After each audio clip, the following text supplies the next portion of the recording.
23장 47절에 백부장이 그 된 일을 보고 하나님께 영광을 돌려 가로되 이 사람은 정녕 의인이었도다. 이 사람의 한 말이 좀 이상하게 보이기도 합니다. 예를 들어 이럴 수 있어요. 이 사람은 정녕 선지자였구나. 이렇게 말할 수도 있고, 이 사람 정말 훌륭하구나. 이렇게 말할 수도 있는데, 이 백부장이 이 사람은 정녕 의인이었도다. 이렇게 얘기합니다. 정녕 의인이었도다. 그럼 이제 그 사람에게 가장 중요한 사람을 평가할 때 가장 중요한 기준이 뭐냐라고 했을 때 저 사람이 그 성격이 좀 부드러운 사람이냐, 관대한 사람이냐, 혹은 뭐 융통성이 있는 사람이냐, 아니면은 뭐 꼬장꼬장한 사람이냐, 좀 신경질적인 사람이냐, 뭐 여러 가지로 어떤 사람에 대해서 평가하는 기준이 있을 수가 있는데 이 백부장이 예수님을 보면서 이 사람은 정말 그 앞에 보면 이제 예수님이 십자가에 못 박히시기 전에 이 23장 26절부터 27절 보시면은 이제 수많은 사람들이 예수님을 따라오면서 그리고 또 많은 여인들이 따라오면서 예수님의 고난을 슬퍼하니까 예수님이 당하실 일에 슬퍼하니까 예수님 이렇게 말씀하시죠. 28절에 보시면은 예수께서 돌이켜 그들을 향하여 가라사대 예루살렘의 딸들아 나를 위하여 울지 말고 너희와 너희 자녀를 위하여 울라. 그러니까 예수님이 그 십자가를 지고 가면서 하신 말씀입니다. 한번 떠올려 보시죠. 그리고 예수님이 바로 이날 새벽이랑 그 아침에 전날 저녁에 채찍을 맞으셨죠. 채찍으로 엄청 맞으셨습니다. 그 채찍이 그 가죽으로 이렇게 되어 있고 그 가죽에 납 조각이 달려 있던 채찍이에요. 납 조각이. 그래서 그걸로 때리면은 이제 살점이 뜯겨져 나가죠. 그래서 채찍질만으로도 사람이 죽기가 십상이었다고 합니다. 그 로마의 채찍이. 그래서 예수님이 채찍을 많이 맞으셨기 때문에 예수님이 이제 빨리 죽으신 거죠. 다른 두 강도보다. 어쨌든 근데 그래서 이제 예수님이 그 엄청나게 피를 흘리면서 십자가를 지고 가시는데 이제 많은 사람들이 울면서 예수님에 대해서 슬퍼하니까 예수님이 그 상황에서 자기가 당하실 그 고난을 생각하지 않으시고 이 자기를 따라오는 그 수많은 사람들을 염려하시면서 하신 말씀이 있습니다. 그러니까 이 백부장이 지금 이 처형을 집행하는 사람이었기 때문에 백부장은 이 과정을 다 봐왔습니다. 그러면서 예수님 이제 나중에 보니까 마지막에 이렇게 얘기할 수 있었을 거예요. 이 사람은 정말 자기를 생각하지 않고 다른 사람들만 생각하는 그런 사람이었구나. 물론 그렇게 평가했다 하더라도 굉장히 중요한 그 진실을 말하고 있는 거죠. 그런데 이제 이 백부장이 마지막으로 한 얘기가 이 사람은 정말 하나님의 아들이었나 보다. 이렇게 얘기한 것도 아니고 마지막으로 한 얘기가 이 사람은 정녕 의인이었다. 이렇게 얘기합니다. 의인이었다. 이 사람은 정녕 성령이 충만한 사람이었다. 이 사람은 정녕 하나님의 은혜를 받은 사람이었다. 여러 가지 얘기를 하는 게 아니고 이 사람은 의인이었다. 이렇게 얘기합니다. 그게 이제 무슨 얘기냐면은 성경에서 그 사람을 평가할 때 가장 중요한 기준, 가장 근본적인 기준이 그 사람이 의인이냐 죄인이냐입니다. 여기 이제 십자가의 강도도 그렇게 얘기를 했었죠. 그 41절에 구원받은 강도도 41절에 보시면 우리는 다른 강도에게 이렇게 얘기하죠. 한 강도가 다른 강도에게 우리는 우리의 행한 일에 상당한 보응을 받는 것이니 이에 당연하거니와 이 사람의 행한 것은 옳지 않은 것이 없느니라. 완전한 의인이다. 이 사람은 완전한 의인이다. 이렇게 얘기를 한 겁니다. 그래서 이게 잘 생각해 보시면은 사람에게 정말 중요한 것이 저 사람 참 같이 있으면 편안하고 좋다. 그런 게 중요한 기준이 아니고 저 사람은 의인이다. 의인이라는 말은 그 정의를 아주 이 강도가 정확하게 얘기를 했죠. 이 사람의 행한 것은 옳지 않은 것이 없다. 이게 의인의 기준입니다. 처음에 이 백부장도 그냥 예수님이 그냥 그 로마의 법상으로는 별 죄가 없는데, 야, 이거 어떤 이 유대의 어떤 지도자들과의 어떤 시기와 정치적인 다툼으로 인해서 억울하게 죽나 보다. 뭐 이렇게 생각을 하고 이 처형을 진행했을 수도 있어요. 근데 이제 예수님이 십자가에 못 박히는 장면과 그 십자가에서 하시는 말씀과 이런 모습들을 마지막까지 지켜보다가 이 사람의 생각이 바뀌었을 겁니다. 그래서 우리가 이제 마지막 때에 하나님 앞에 섰을 때에 하나님이 우리 사람을 보는 중요한 기준은, 유일한 기준이죠. 내가 얼마나 다른 사람들에게 편안한 사람이었냐, 옆에 있을 때 얼마나 괜찮은 사람이었냐, 얼마나 친절한 사람이었냐, 아니면 내가 얼마나 뭐 열심히 살았냐, 그런 기준이 아니고 내가 의인이었는가. 하나님은 그거 하나만 보십니다. 내가 의인이었나. 근데 이제 우리가 그 기준으로 하나님 앞에 서면 아무도 하나님 앞에 설 수 있는 사람이 없죠. 어쨌든 여기 이제 또 한 가지 이 말씀에서 생각해 볼 수 있는 게, 이 백부장이 예수님의 삶을 일일이 보지는 못했습니다. 예수님의 제자들처럼 예수님을 항상 3년 반 동안 따라다니면서 예수님이 하신 일과 예수님이 하신 말씀과 예수님의 그 모든 행동을 다 보지를 못했습니다. 이 십자가의 강도도 마찬가지죠. 십자가의 강도도 예수님을 항상 따라다녔던 게 아니에요. 근데 예수님의 어떤 마지막 순간에 몇 시간을 지켜보면서 이 사람이 갑자기 알게 된 겁니다.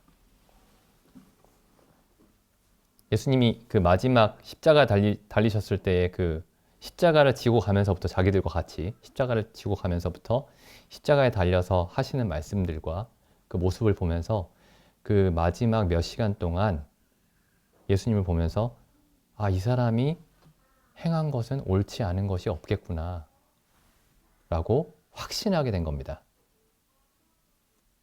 근데 우리가 이제 이 장면을 좀 자세히 생각해 볼 필요가 있어요.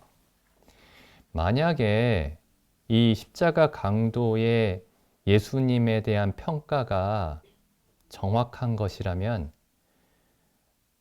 만약에 이 예수라는 분이, 우리는 이제 예수님을 하나님의 아들로 알고 있지만은, 일단 그 예수님을 우리가 믿어야 되는, 예수님을 믿을까 말까를 생각하는, 지금 고민하는 그런 입장에 있다고 생각해 보시죠. 근데 이 십자가의 강도가 처음에는 예수님을 막 저주했어요, 같이. 그 마태, 마가복음에 그렇게 기록이 돼 있죠. 처음에는 예수님을 저주하고 같이 욕하다가 마지막 순간에 생각이 바뀌었던 겁니다. 그래서 만약에 지금 이 십자가의 강도가 한 얘기가, 예수님에 대해서 한 얘기가, 아, 이 사람이 행한 것은 옳지 않은 것이 없다라는 이 얘기가 진실한 평가라면은, 우리는 이 예수님이 하신 말씀들을 굉장히 무겁게 받아들여야 됩니다. 어떤 사람이 그 삶 속에서 행한 말이나 말한 말이나 행동이 옳지 않은 것이 없는 어떤 사람이 있다면은 그 사람의 말은 굉장히 무겁게 받아들여야 됩니다. 근데 이 예수님이 지금 십자가에 못 박혀 있는데도, 그래서 십자가에 못 박혀서 아무것도 할 수 없는 존재죠. 아무것도 할 수 없는 사람입니다. 세상에서 가장 약한 사람이에요. 그런데도 만약에 이 사람이 평생에 행한 일이 옳지 않은 것이 없는 그런 사람이다 라고 하면, 이 사람이 한 말은 굉장히 무겁게 받아야 됩니다. 그 굉장히 무겁게라는 말이 좀 부족한 말이죠. 거의 절대적으로 받아들여야 됩니다. 절대적으로 참된 말로 받아들여야 됩니다. 사실 이제 지금 이런 상황을 제가 비유로 말씀드릴 수가 없을 것 같아요. 이런 사람을 우리가 만나본 적도 없고 상상할 수도 없기 때문에, 무슨 영화나 드라마나 소설에서도 이런 사람은 그리지 않습니다. 이런 사람은 그 사람들의 상상으로 상상이 불가능한 사람이에요. 어떤 사람이 그 말 한마디가, 그 모든 행동이 옳지 않은 것이 없는 이런 사람은 무슨 소설이나 영화의 소재가 될 수가 없습니다. 그런 사람이 그려진 적도 없어요. 그래서 이제 이 예수님이 의인이었다, 혹은 예수님이 행한 것이 옳지 않은 것이 없다라는 이 평가에 대해서 굉장히 깊이 생각해 봐야 됩니다. 그리고 정말 이 십자가의 강도의 예수님에 대한 평가나 이 백부장의 예수님에 대한 평가가 설득력이 있고, 아, 정말 그렇겠다 라는 결론에 이르렀다면은 지금 마태, 마가, 누가, 요한복음에 기록된 예수님의 모든 말들은 다 진리가 됩니다. 다 진실이에요. 하나도 남김없이 전부 다 진리입니다. 근데 예수님이 이제 이렇게 말씀하셨죠. 그 중에 한 말씀을 보겠습니다. 요한복음. 아까 형제님들 읽으셨던 말씀인데 요한복음 14장 6절입니다. 예수께서 가라사대 내가 곧 길이요 진리요 생명이니 나로 말미암지 않고는 아버지께로 올 자가 없느니라. 그러니까 예수님이 말한 것이 옳지 않은 것이 없고 행한 것이 옳지 않은 것이 없고 이분이 의인이라면, 온전한 의인이라면 나로 말미암지 않고는 아버지께로 올 자가 없다라는 이 말을 깊이 생각해 봐야 되는 겁니다. 예수님으로 말미암지 않고서는 아버지께로 올 자가 없다. 예수님으로 말미암아서만 아버지께로 갈 수가 있다. 그 얘기는 이제 돌려서 얘기하면 이런 뜻입니다. 그러니까 내가 아무리 선한 일을 많이 하고 선한 마음을 갖고 내가 아무리 성격이 좋은 사람이고 아무리 성실하게 살았고 이런 것으로는 아버지께로 갈 수가 없다는 거예요, 사람이. 예수님을 통해서만, 예수님의 공로를 근거로만, 예수님이 하신 일, 예수님 덕분에만 하나님께 갈 수 있다는 겁니다. 우리가 가진 것으로는 우리의 선함이나 우리의 의로움이나 우리의 선한 마음이나 착한 성품이나 이런 것으로는 하나님께로 갈 수가 없고 예수님으로 말미암아서만 아버지께로 갈 수 있다라는 말이죠. 근데 이게 어떻게 이제 이 말의 구체적인 의미가 뭐냐? 예수님으로 말미암아서만 아버지께로 갈 수 있다라는 그 말의 구체적인 의미가 뭐냐? 물론 이제 여러 가지로 설명을 할 수 있겠지만은 한 부분만 보겠습니다. 로마서 3장 23절. 모든 사람이 죄를 범하였음에 하나님의 영광에 이르지 못하더니 모든 사람이 죄인입니다. 모든 사람이 죄인. 근데 보시죠. 그리스도 예수 안에 있는 구속으로 말미암아 하나님의 은혜로 값없이 의롭다 하심을 얻은 자가 되었느니라. 근데 모든 사람이 죄인인데 하나님이 의롭다 하셨대요. 이게 복음이죠. 모든 사람이 죄인인데 하나님이 의롭다 하셨다. 근데 이 말을 좀 한번 생각해 보시기 바랍니다. 죄인을 하나님이 의인이라고 말하는 거예요. 로마서 4장 5절입니다. 이를 아니할지라도 경건치 아니한 자를 의롭다 하시느니. 그러니까 선한 일을 하지 않았는데, 경건하지도 않은데 그를 의롭다고 하신다. 이게 하나님입니다. 그러니까 죄인을 의롭다고 하시는 분이 하나님이에요. 6절. 일한 것이 없이 하나님께, 선한 일을 한 것이 없이 하나님께 의인으로 여기심을 받는 사람의 행복에 대해서 다윗의 말한 바. 그래서 여기 이제 로마서 처음에 보시면은 결국에 로마서의 그 복음의 그 핵심적인 그 내용이 뭐냐면 하나님은 죄인을 의롭다고 하신다는 겁니다. 값없이. 그 죄인이 어떤 의를 행하거나 선을 행하지도 않았는데 그 죄인을 의롭다고 하신다는 겁니다. 근데 그 잠언 말씀을 한번 보시죠. 근데 한번 생각을 해보세요. 일단 잠언 말씀 먼저 읽어보겠습니다. 잠언 17장 15절. 이 하나님 말씀이에요. 악인을 의롭다 하며 의인을 악하다 하는 이 두 자는 다 여호와의 미워하심을 잊느니라. 제가 여기 한 말씀만 읽었는데 이 모세의 율법에도 여러 차례 나옵니다. 하나님이 사람들에게 뭐라고 말씀하시냐면 의인을 죄인이라고 말하지 말고 죄인을 의인이라고 말하지 마라. 여기 지금 잠언에서는 악인을 의롭다 하는 자는 뭐 의인을 악하다 하는 자도 마찬가지지만 여기 앞부분 보시죠. 악인을 의롭다 하는 자는 하나님이 미워하신다. 죄인을 의롭다고 말하는 자는 하나님이 미워하신다. 우리 미워한다는 말이 좀 그 크기가 잘 다가오지 않죠? 하나님이 미워하시면 큰일 납니다.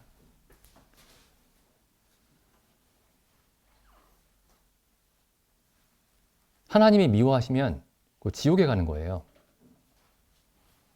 근데 하나님이 뭐라고 말씀하시냐면 죄인을 의롭다고 하는 자는 미워한다. 생각해 보시죠. 이제 지금 우리가 살고 있는 이 세상에서도 어떤 재판관이 판사가 죄인이 법정에 섰는데 당신 의인이야. 이렇게 말하면 그 판사는 잘라야 됩니다. 그 판사하면 안 돼요.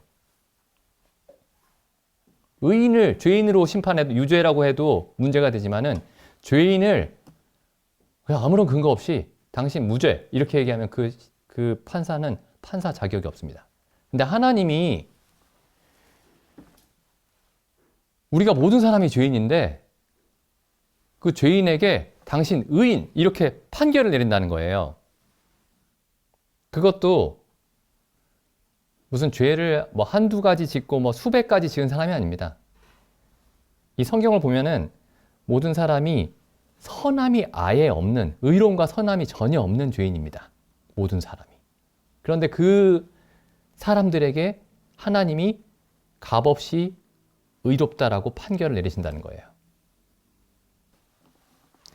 그러면 이제 그래서 사실은 이 구약 성경 전체에서 그 하나님의 공의의 어떤 기준, 의인을 의인이라고 하고 죄인을 죄인이라고 불러야 하고 의인을 죄인이라고 하면 안 되고 죄인을 의인이라고 하면 안 된다라는 이 기준과 하나님 자신이 세운 기준과 지금 신약에 와서 하나님이 복음 안에서 하나님이 하시는 일이 정면으로 충돌합니다. 하나님이 미워하시는 그 일을 하나님이 하세요, 지금. 하나님이 가증스럽게 여기는 그 일을 하나님이 하고 계십니다. 그래서 이제 이게 우리가 로마서를 읽을 때 그리고 뒤에 복음을 읽을 때 아, 내가 죄 용서받는 건 좋은 거니까 사람들이 덥석 이렇게 안 와요. 내가 죄 용서를 받고 내가 지옥 안 가고 이건 좋은 일이니까 나한테 좋은 일이니까 그걸 덥석 끌어안습니다. 그런데 한번 생각을 해봐야 됩니다. 하나님은 분명히 죄인을 의인이라고 하는 것은 가증스러운 일이라고 하나님이 미워하신다고 이렇게 말씀하셨는데 하나님 자신이 죄인이 아무런 의로운 행위도 없는데 그 죄인을 의롭다고 하신다는 거예요. 근데 사람들은 이렇게 생각하죠. 아, 나 그거 잘 모르겠고 그냥 나 죄 없대잖아. 그러니까 좋은 거지. 나 그거 믿어야 되겠네. 근데 거기에 이제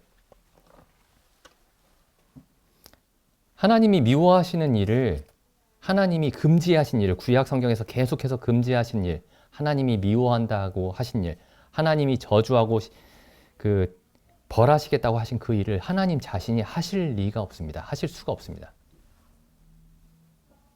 그러니까 우리가 하나님 앞에서 죄인이 하나님 앞에서 값없이 의롭다함을 얻는 그 이유가 뭐냐면은 성도님들 잘 아시지만은 예수님이 우리를 대신해서 죄인의 자리에 서셨기 때문이죠.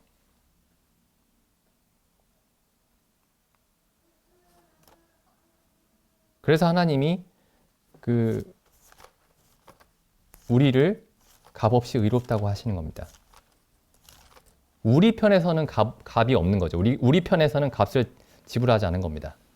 그래서 값없이 의롭다 하시면 얻은 자 되었느니라 이렇게 되어 있지만은 예수님이 값을 지불하신 거죠.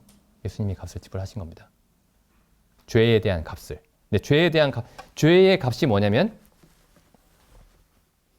사망이죠. 로마서 말씀 한번 보겠습니다. 로마서 6장 23절입니다. 죄의 삭은 사망이요. 그 죄를 짓는 사람에게 죄를 지은 사람이 받는 삭은 사망입니다. 여기 사망은 우리가 죽어서 무덤에 들어가는 게 아니에요. 이 사망은 영원한 사망입니다. 죄의 삭은 사망입니다.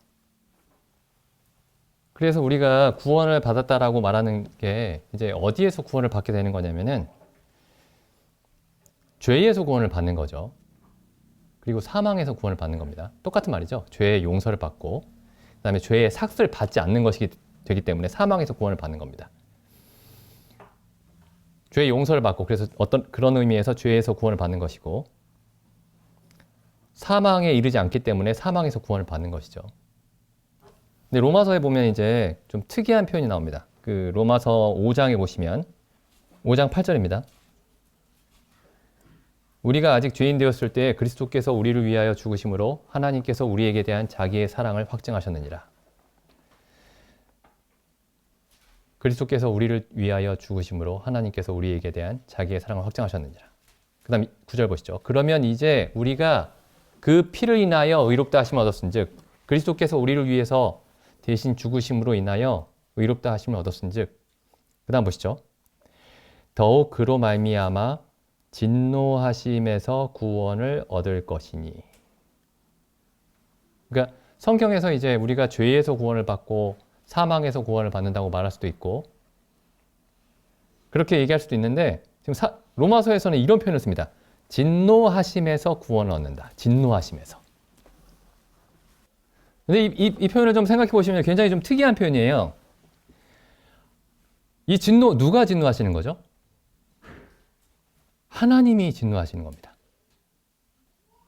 그럼 하나님이 우리를 누구에게서 구원하시는 거죠? 하나님이 우리를 하나님에게서 구원하십니다.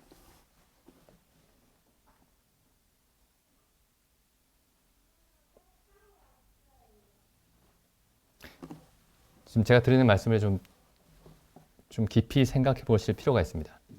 제가 드리는 말씀이 아니죠. 여기에 정확하게 그렇게 돼 있죠. 진노하심에서 구원을 얻을 것이다. 하나님이 하나님의 진노로부터, 하나님 자신의 진노로부터 우리를 구원하십니다. 자, 죄에서 구원을 받아야 되죠. 성경이 이제 우리 죄에서 구원을 받는다고 말할 수도 있고, 사망에서 구원을 받는다고 얘기할 수도 있는데, 궁극적으로는 우리가 어디에서 구원을 받는 거냐면, 죄로 인해서 사망한 사람이 결국에 처하게 되는 것이 하나님의 진노입니다. 그래서 결국에 하나님이 우리를 누구에게서 구원하시는 거냐면은 하나님 자신의 진노에서 구원하십니다. 그러니까 제일 무서운 게 뭔지 아세요? 죄도 아니고 사망도 아닙니다. 제일 무서운 게 하나님입니다. 근데 하나님은 죄를 반드시 심판하셔야 돼요. 근데 우리의 죄가 무슨 어떤 죄를 뭐 한두 가지 지은 게 아닙니다. 뭐 100가지, 1000가지 지은 것도 아니에요.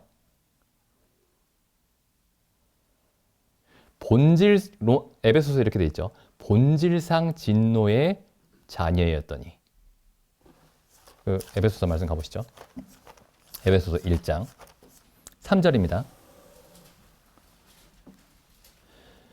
전에는 우리도 다 그 가운데서 우리 육체의 욕심을 따라 지내며 육체와 마음에 원하는 것을 하여 다른 이들과 같이 본질적으로, 체질적으로 그 뿌리가, 본질이 뿌리란 말이죠. 그 뿌리가 진노의 자녀면은 뿌리나 나무나 가지나 열매나 전부 다 진노의 자녀인 겁니다. 남김없이 본질적으로 하나님의 진노를 받아 마땅한 존재들이었다. 본질적으로. 그래서 이 구원은 왜 하나님이 예수님을 십자가에 보내셨냐면은 우리를 죄에서 건지시고 사망에서 건지시기 위해서입니다. 맞아요. 그런데 궁극적으로는 어디에서 건지시려고 하신 거냐면은 하나님 자신의 공의로운 진노에서 건지시기 위해서입니다. 하나님은 죄인을 마땅히 심판하셔야 되는데 그 심판이라는 것이 하나님의 진노라는 말로 표현이 되어 있어요. 하나님이 자기 자신의 진노에서 우리를 건지시기 위해서 예수님을 보내신 겁니다. 그러면 예수님이 십자가에서 받으신 것이 뭘까요? 그 채찍질, 그 나비 채찍에 붙어 있는 그 채찍으로 채찍질을 당하신 것이 아닙니다. 뭐 대못으로 큰 그 쇠못으로 손과 발이 못 박힌 게 예수님이 당하신 고난이 아니에요. 그 예수님이 당하신 고난은 여기서 하나님이 우리를 구하시려고 했던 그 하나님의 진노입니다. 그래서 이 로마서에 보시면은 우리 여러 차례 이 말씀을 봤었죠. 로마서 1장 18절 한번 보시죠. 사도 바울이 그 예수님의 십자가의 의미를 예수님의 십자가로 말미암아 우리에게 주어진 구원을 설명하기 위해서 가장 먼저 해야 되는 얘기가 뭐냐면 1장 18절에 하나님의 진노에 대해서 먼저 얘기해야 됩니다. 하나님의 진노.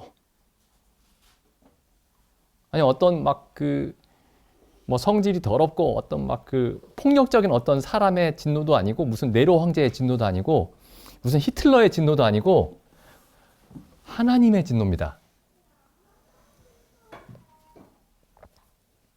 하나님의 진노가 불의로 진리를 막는 사람들의 모든 경건치 않음과 불의에 대하여 하늘로조차 나타나니. 그 다음에 5절 보시죠. 2장 5절.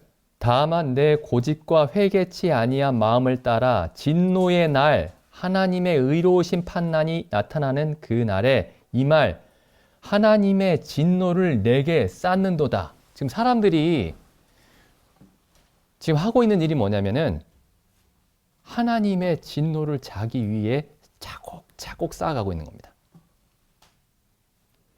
이게 무슨 예수님을 안 믿으면 지옥 가요? 이런 그런 어떤 협박 같은 게 아니에요. 한번 잘 생각해 보시죠. 제가 처음에 로마 백부장이 예수님을 보고 했던 말을 한번 깊이 생각해 봐야 됩니다. 결국에 사람에게 중요한 것은 우리도 사람을 판단할 때 결국에는 그것으로 판단하게 됩니다. 그 사람이 성격이 좋든 나한테 잘해준 사람이든 나한테는 좀 못되게 하는 사람이든 간에 내가 생각할 때 나를 좀 불편하게 하고 기분 나쁘게 하는 사람이든 간에 그 사람이 하는 말이 다 옳고 그 사람의 모든 행동이 옳다면 그 사람이 나를 불편하게 해도 불편한 말을 해도 나는 그 사람에 대해서 결국에는 할 말이 없는 겁니다. 그 사람이 참되다고 고백할 수밖에 없어요.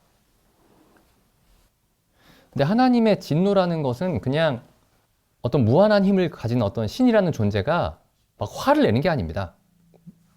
막 무작정 화를 내는 게 아니에요. 이 진노는 무한히 공의로운, 거룩한, 가장 공정한, 완벽하게 공정한 재판장이신 하나님이 사람이 마땅히 받아야 될 형벌을 내리는 겁니다. 2장 16절 보시죠.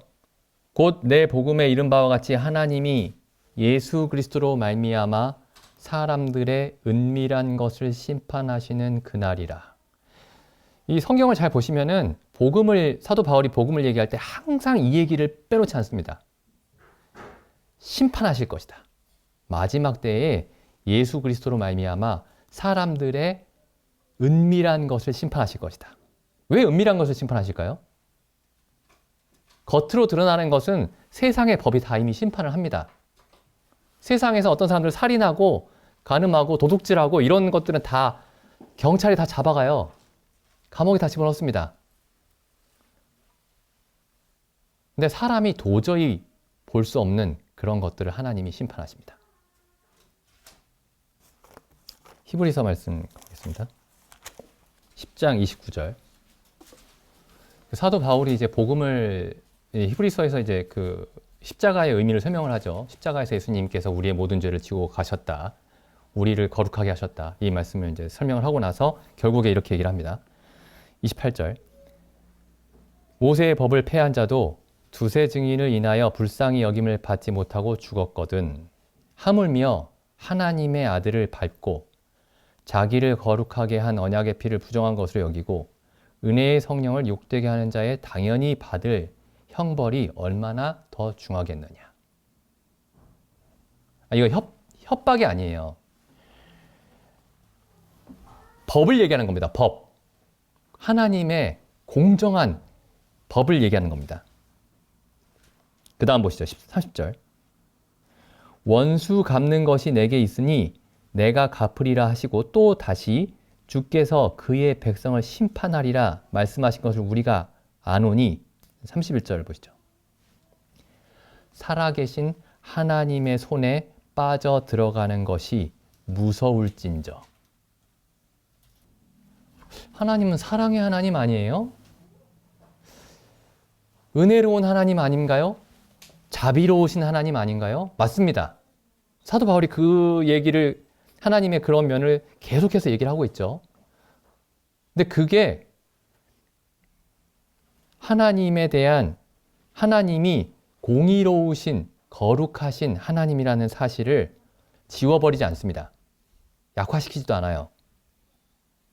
사도 바울이 값없이 죄인을 의롭다 하시는 그 하나님에 대해서 이야기하는 그 사도 바울이 하는 얘기를 다시 한번 보시죠. 31절. 다시 한번 읽어보겠습니다. 살아계신 하나님의 손에 빠져 들어가는 것이 무서울진저. 이 얘기가 어떤 사람들에게는 이게 별로 다가오지 않습니다. 왜냐면은 살아계신 하나님의 손에 빠져 들어가는 것이 얼마나 무서운지 전혀 모르는 거예요. 근데 이 히브리인들은 알았습니다. 이 히브리서의 그 수신자인 이 히브리서를 받는 이 히브리인들 중에 유대인들은 그리스도인들은 알았죠. 하나님의 두려움을 알고 있었습니다. 구약 성경을 통해서. 그래서 이 말이 아주 실감이 났던 거예요. 살아계신 하나님의 손에 빠져 들어가는 것이 무서울진저. 우리 구원은 하나님이 하나님의 손에서 건져내시는 겁니다. 하나님이 하나님의 진노에서, 공의로운 진노에서 마땅히 내려야 할 그 진노에서 우리를 건져내시는 겁니다. 그래서 우리가 우리 자신이 복음을 이해할 때도 그렇지만은 다른 사람들한테 전할 때에도 구원이 무엇입니까?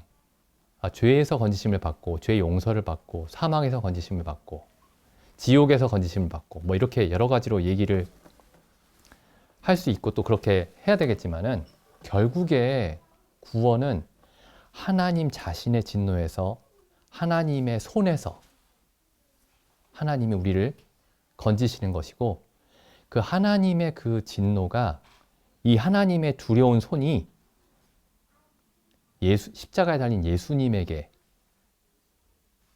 예수님이 대신 그 하나님의 손에 빠져 들어갔다는 사실을, 그래서 예수님이 그렇게 그 겟세마네 동산에서 아버지여 할만하시거든 이 잔을 내게서 옮기시옵소서 라고 했던 이유가 십자가의 고통이, 그 물리적인 고통이 두려워서가 아니었고, 이 하나님의 손에 빠져 들어가는 것이 얼마나 두려운지 아셨기 때문에 그렇게 땀방울이 핏방울이 되도록 기도하셨다는 사실을 우리가 깊이 생각해 볼 필요가 있습니다.